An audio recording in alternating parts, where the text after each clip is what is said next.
So hey guys, welcome to the Indian Institute of English Spoken and Personality Development. This is Brajesh Kumar here, and today I'm gonna tell you something about the news that is very famous and viral in this time, and especially in the Indore.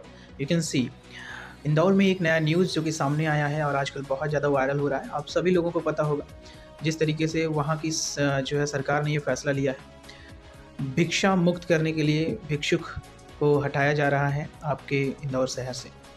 तो आपको क्या लगता है, क्यों लिया गया ये फ़ैसला? ऐसी क्या ज़रूरत आन पड़ी उस सरकार को जो उन्होंने ये फ़ैसला लिया?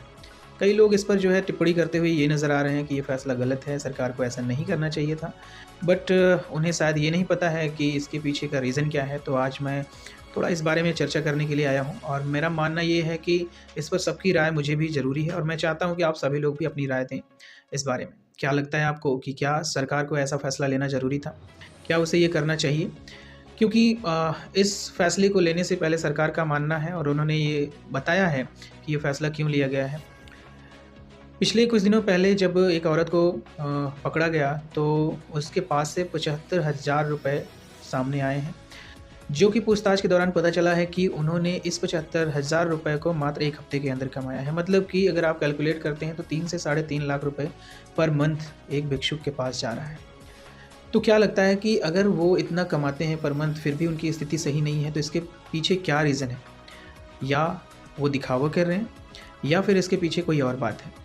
बात ये है कि अभी कुछ रैकेट्स पकड़े गए हैं इंदौर में, जिनके माध्यम से ये पता चला है कि ये रैकेट्स कई सालों से चलाए जा रहे थे, जिसमें मजबूर लोगों को जो है इस्तेमाल किया जा रहा था और उनके साथ बहुत ही गलत व्यवहार किया जा रहा था। उसे धमकी देकर, उसे डराकर, उसको दबाव में डालकर भिक्षा मंगवाया जाता था, जिसका सबसे बड़ा जो है फ़ायदा किसको मिल रहा है? उस रैकेट कंपनी को मिल रहा था। और वो लोग तरह-तरह की जो है चीज़ें अपनाकर उन लोगों को डराकर उनसे ये काम करवाते थे।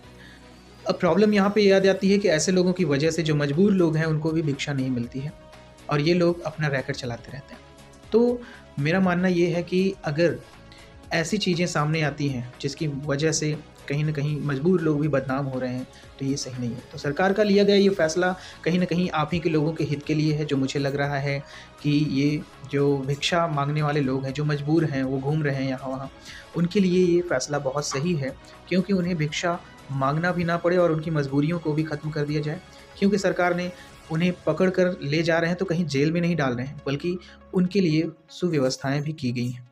वो सारी व्यवस्थाएँ कहीं न कहीं उन्हीं के हित के लिए है और उनके अच्छे के लिए है। उन्हें जॉब का रोज़गार का मौका मिल रहा है, अच्छी ज़िंदगी जीने का मौका मिल रहा है, प्लस हमारे शहर से ये जो क्राइम चल रहा है इसकी आड़ में, इसके पीछे से, वो भी हट जा रहा है।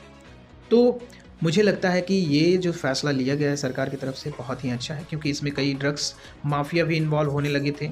लोग अपना ड्रग्स का जो है धंधा भी इसी की आड़ में कर ले रहे थे, क्योंकि पुलिस हर जगह तलाश करती है, सबसे पूछताछ करती है, लेकिन एक भिक्षुक ही है जिससे वो पूछताछ नहीं करती है और ये उनके लिए बहुत बड़ा प्लस पॉइंट था। तो उनकी जो भी सर्कुलेशन ऑफ ड्रग्स हो रहा था, वो सारी चीज़ें अब कहीं न कहीं रुक जाएँगी।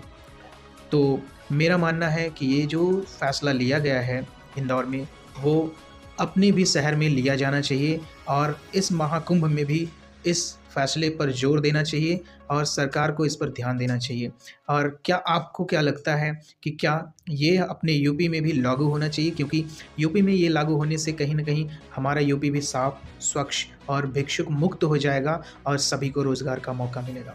तो आपकी क्या राय है इस बात पे? आप लोग ज़रूर अपना ओपिनियन दीजिए। Thank you so much.